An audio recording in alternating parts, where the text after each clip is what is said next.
Olá, sejam bem-vindos de volta às nossas aulas aqui da nossa disciplina do livro de Marcos, nossa análise do livro de Marcos aqui do Através da Bíblia, da Escola Charles Spurgeon online. Sou o professor Felipe Prestes, nós estamos aqui para mais uma das nossas aulas. E basicamente eu quero já retomar aqui ao versículo 17 do capítulo 10, nós temos a análise sobre o jovem rico, né? E pondo-se Jesus a caminho, correu um homem ao seu encontro e, ajoelhando-se, perguntou-lhe: Bom mestre, que farei para herdar a vida eterna? Respondeu-lhe Jesus: Por que me chamas bom? Ninguém é bom, senão um que é Deus. Sabes os mandamentos: não matarás, não adulterarás, não furtarás, não dirás falso testemunho, não defraudarás ninguém, honra a teu pai e tua mãe. Então ele respondeu: Mestre, tudo isso tenho observado desde a minha juventude. Jesus, fitando-o, amou e disse: Só uma coisa te falta. Vai, vende tudo que tens, dá aos pobres e terás um tesouro no céu. Então vem e segue-me. Ele, porém, contrariado com esta palavra, retirou-se triste, porque era dono de muitas propriedades.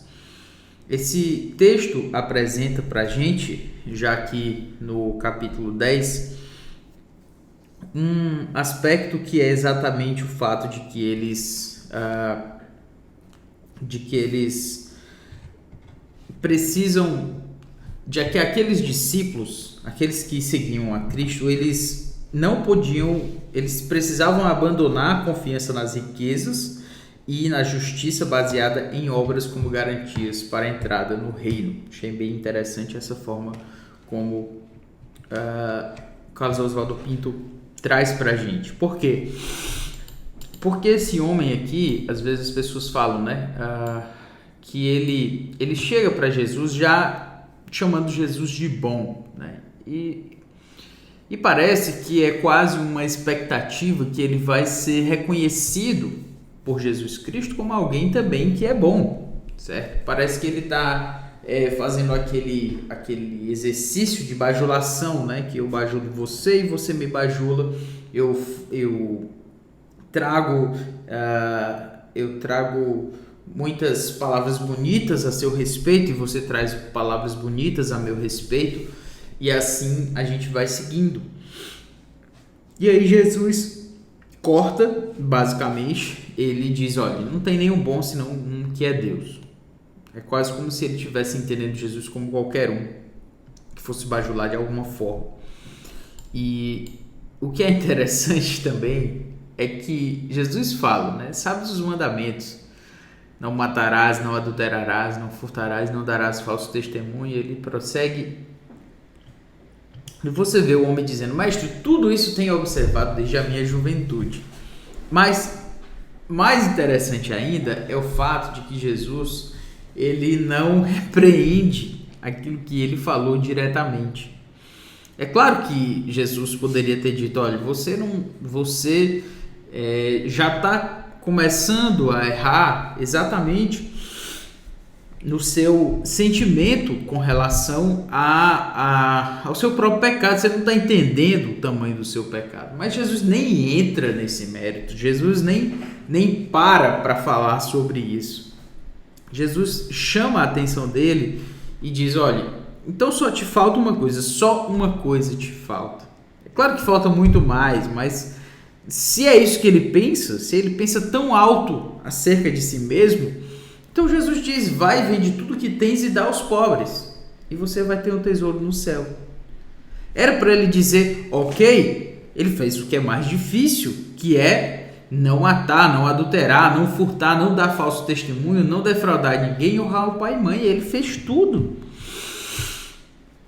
Mas esse homem não faz o que é o primeiro dos mandamentos, que é amar a Deus, que é não idolatrar, que é não ter outros deuses diante do Senhor. Ele errou no primeiro. Ele acha que ele segue os outros, e obviamente é que ele não segue, mas ao mesmo tempo, além de ele não seguir os outros mandamentos, ele também não entende o que está acontecendo. Ele não segue nem o primeiro. Porque na hora que Jesus Cristo coloca a sua idolatria diante dele, ele vê que ele não consegue. Ele, porém, contrariado com esta palavra, retirou-se triste, porque era dono de muitas propriedades. Exatamente por essa razão. Então Jesus, olhando ao redor, disse aos seus discípulos: quão dificilmente entrarão no reino de Deus os que têm riquezas. Os discípulos estranharam estas palavras, mas Jesus insistiu em dizer-lhes: filhos, quão difícil é para os que confiam nas riquezas entrar no reino de Deus. É mais fácil passar um camelo pelo fundo de uma agulha do que entrar um rico no reino de Deus. Eles ficaram sobremodo maravilhados, dizendo entre si: então, quem pode ser salvo? Jesus, porém, fitando neles o olhar, disse: para os homens é impossível, contudo, não para Deus, porque para Deus tudo é possível. Então Pedro começou a dizer-lhe: eis que nós tudo deixamos e te seguimos. Tornou Jesus: em verdade vos digo que ninguém há que tenha deixado casa, ou irmãos, ou irmãs, ou mãe, ou pai, ou filhos, ou campos, por amor de mim e por amor do Evangelho, que não receba já no presente o cêntuplo de casas, irmãos, irmãs, mães, filhos e campos com perseguições, e no mundo por vir a vida eterna. Porém, muitos primeiros serão últimos, e os últimos serão os primeiros. Sabe o que esse texto está fazendo? Ele está colocando ele está colocando a perspectiva dos discípulos no seu devido lugar.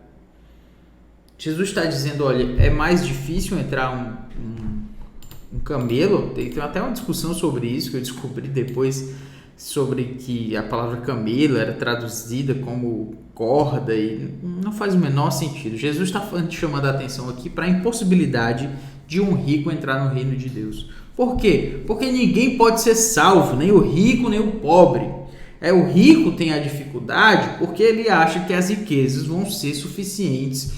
Na verdade, as riquezas, elas são um impedimento porque ele já se confia nelas. Ele tem aqui neste mundo aquilo que as pessoas mais querem para ter uma vida mais confortável. Então ele pensa: eu não preciso de céu, o céu já é o suficientemente bom aqui. E ele vai ter a dificuldade de negar a si mesmo nesse sentido. Mas quem pode ser salvo, né?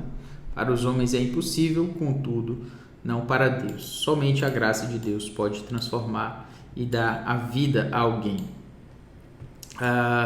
E Jesus fala que Pedro chama a atenção para o fato dele ter deixado tudo e seguido a Jesus, e Jesus fala: olha, vocês que negaram isso, casa, irmãos, ou seja, família, tudo por amor do Evangelho, vocês já recebem aqui nesta terra 100 vezes mais. Então quer dizer que se eu tenho uma casa, eu abro mão dessa casa e vou servir a Deus, então eu vou ter 100 casas, né? Claro que não. Isso quer dizer que a satisfação de servir a Deus, quando a gente abre mão daquilo que nos impedia de servi-lo com mais desprendimento, gera muito mais alegria, muito mais satisfação. Eu sempre lembro quando eu entrei para servir a Deus no ministério de tempo integral, eu lembro de quantas mães eu ganhei, tá? Cada igreja em que eu servia, cada lugar onde eu trabalhava, quantas senhoras abraçaram a minha família, né? E puderam e foram tão abençoadoras para mim e para minha família, para os meus filhos, como mães que eu ganhei.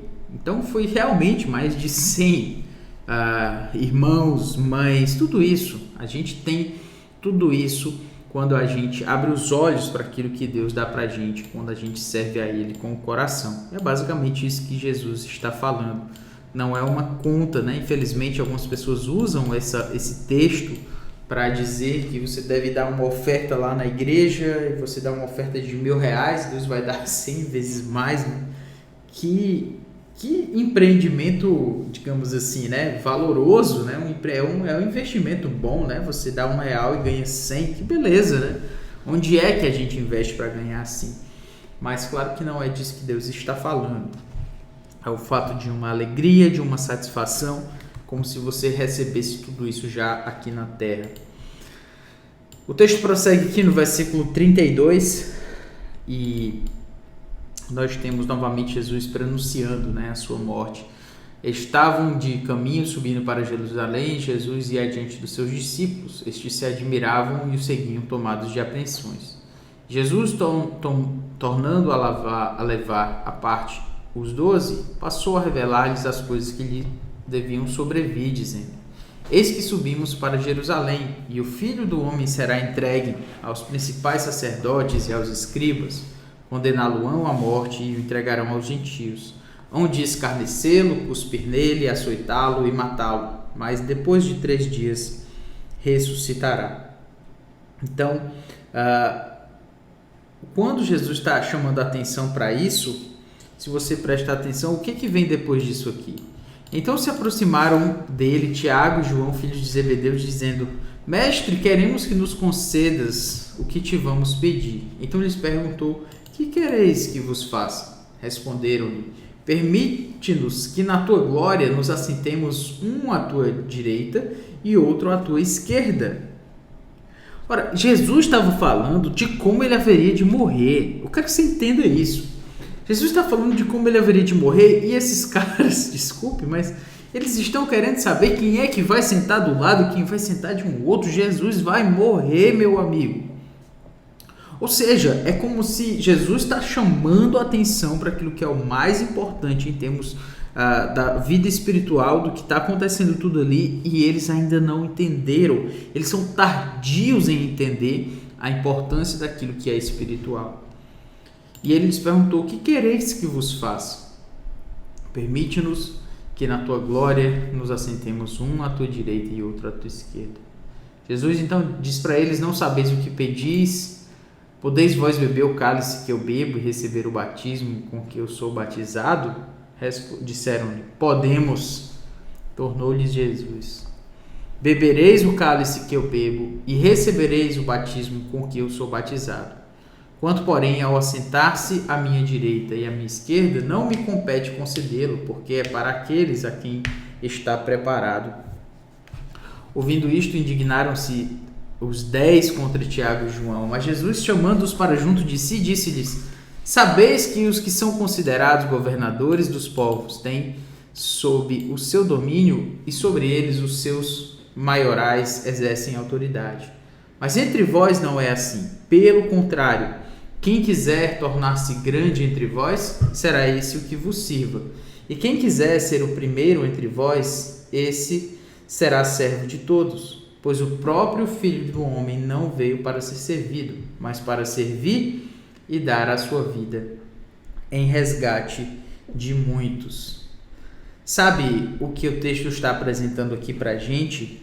Ele está mostrando que Jesus está está mudando a mentalidade dos discípulos que não entenderam. Ele falou de morte, ele falou de como ele haveria de morrer, de como ele haveria de sofrer, e os caras estão pensando em quem vai sentar do lado de outro. Aí Jesus diz: olha, vocês não sabem o que vocês estão pedindo, vocês estão dizendo que vocês vão tomar o meu cálice, vocês vão sofrer como eu vou sofrer. Eles: tá bom, vamos sofrer. Jesus diz: olha, vocês não entenderam ainda.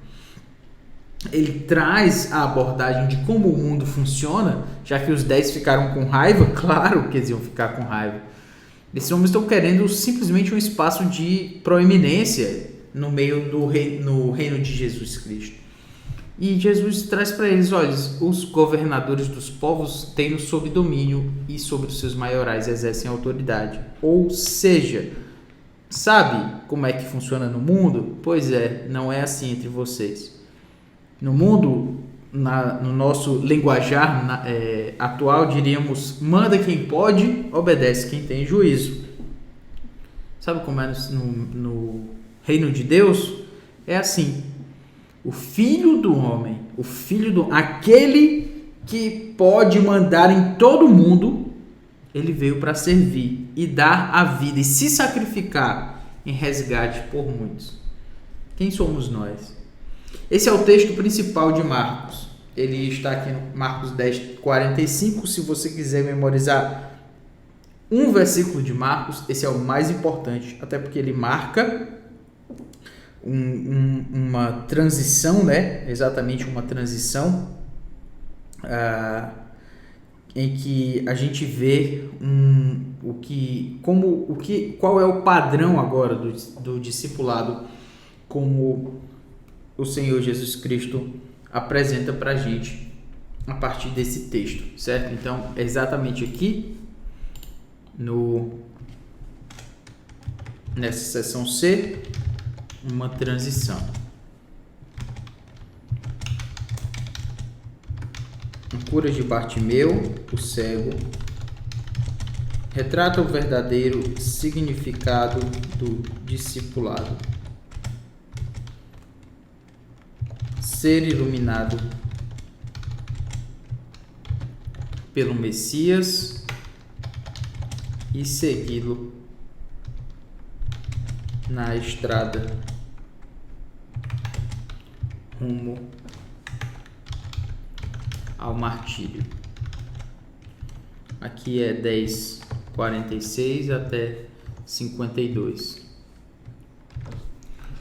Porque aqui do 45 nós vemos Jesus falando exatamente isso, né? Que o próprio Filho do Homem veio para ser servido. Não veio para ser servido, mas para servir, dar a sua vida em resgate por muitos. E aí nós temos o texto do verso 46, e foram para Jericó. Quando ele saía de Jericó, juntamente com os discípulos e numerosa multidão, Bartimeu, cego mendigo, filho de Timeu, estava sentado à beira do caminho. E ouvindo que era Jesus, o Nazareno, pôs-se a clamar: Jesus, filho de Davi, tem compaixão de mim. E muitos o repreendiam para que se calasse, mas ele cada vez gritava mais: Filho de Davi, tem misericórdia de mim. Mas parou Jesus e disse: Chamai-o. Chamaram então o cego, dizendo-lhe: Tem bom ânimo, levanta-te, ele te chama. Lançando de si a capa, levantou-se de um salto e foi ter com Jesus. Perguntou-lhe: Que queres que eu te faça? Respondeu o cego: Mestre, que eu torne a ver. Então Jesus lhe disse: Vai, a tua fé te salvou. E imediatamente tornou a ver e seguia a Jesus estrada afora. Isso faz com que a gente perceba que Jesus Cristo, ele ouvia as pessoas, ele estava ali para servir, certo? Ele estava ali para cuidar das pessoas que estavam ali clamando a ele por ajuda. Exatamente isso. Foi um homem que chamou, e Jesus Cristo teve compaixão dele. Só nisso a gente já nota exatamente esse processo, essa transição para uma nova sessão.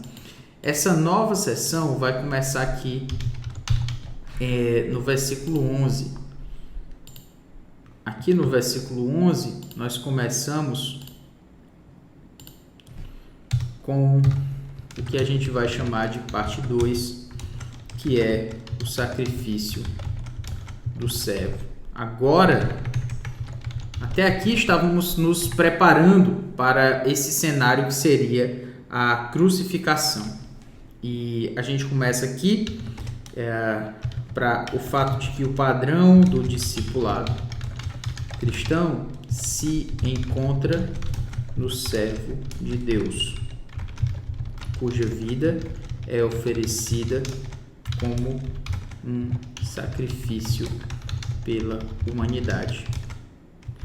É o texto que vai do 11:1 até o 16:20. E nessa primeira sessão nós temos a apresentação oficial do servo como Messias, provoca o tipo de oposição oficial que levará à sua rejeição definitiva pela nação. Aqui nós temos 11:1 até 12:44. Se você vir aqui, Exatamente. Jesus é apresentado de forma oficial e isso vai provocar oposição, certo? Essa oposição é uma oposição oficial também, e isso vai levar à sua rejeição definitiva, já que a nação ali vai perceber que Jesus Cristo é aquele que diz de fato ser, se mostra como Messias, e as pessoas não aceitam bem isso, né? Aqui vamos para o capítulo 11, versículo 1. Quando se aproximavam de Jerusalém, de Betfagé e Betânia, junto ao Monte das Oliveiras, enviou Jesus 2 dos seus discípulos e disse-lhes: Ide à aldeia que aí está diante de vós, e logo ao entrar achareis preso um jumentinho, o qual ainda ninguém montou.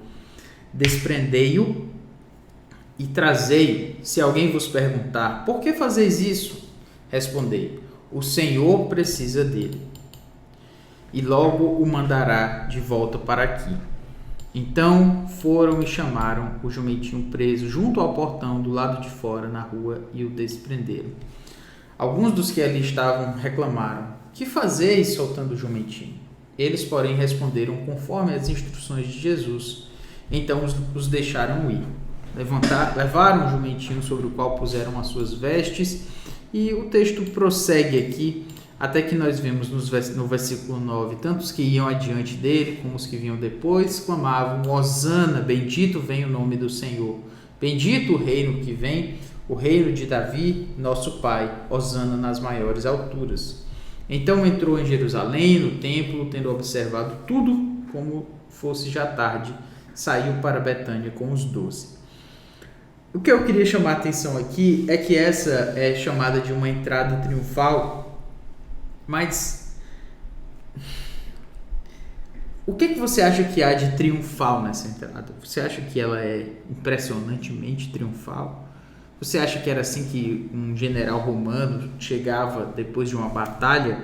É claro que não. É claro que isso era algo muito pequeno na frente do que poderia ser para quem Jesus Cristo era. Mas logo em Marcos 10:45, a gente viu exatamente isso. Que Jesus Cristo, o Filho do Homem, não veio para ser servido. Ou seja, é como se ele já nos preparasse para essa posição que ele assume. É uma posição de quem não vai receber de fato todo esse reconhecimento merecido. Por quê? Porque ele é um servo. E como servo, ele não vai receber toda a glória devida naquele momento. Isso já é reconhecido por ele. Ele não cria expectativa em relação à glória que ele deveria receber, porque ele não vai receber. Ele já sabe disso. Ele não precisa criar essa expectativa. Ele veio para servir e dar a sua vida em resgate por muitos. Então, se você já entende essa expectativa com relação ao servo, você não vai ficar impressionado com aquilo que acontece com ele. Quem estava impressionado eram os discípulos. O que eu quero dizer aqui é que às vezes a gente se impressiona com esse tipo de fala de Jesus, a gente se impressiona com esse jeito dele apresentar o seu ministério, porque a gente tem expectativas muito erradas sobre o que é o discipulado, o que é o seguir a Cristo. O seguir a Cristo é a morte, o seguir a Cristo é a cruz, o seguir a Cristo é ser um servo e não ser servido. Então a gente não deveria se impressionar com esse tipo de atitude de Cristo. Na verdade, seria algo que nós deveríamos absorver e não simplesmente acreditar que é porque Jesus exatamente trouxe, o mundo é que funciona assim. O mundo é que funciona de uma forma que as pessoas mandam e as outras obedecem, porque elas têm poder para isso.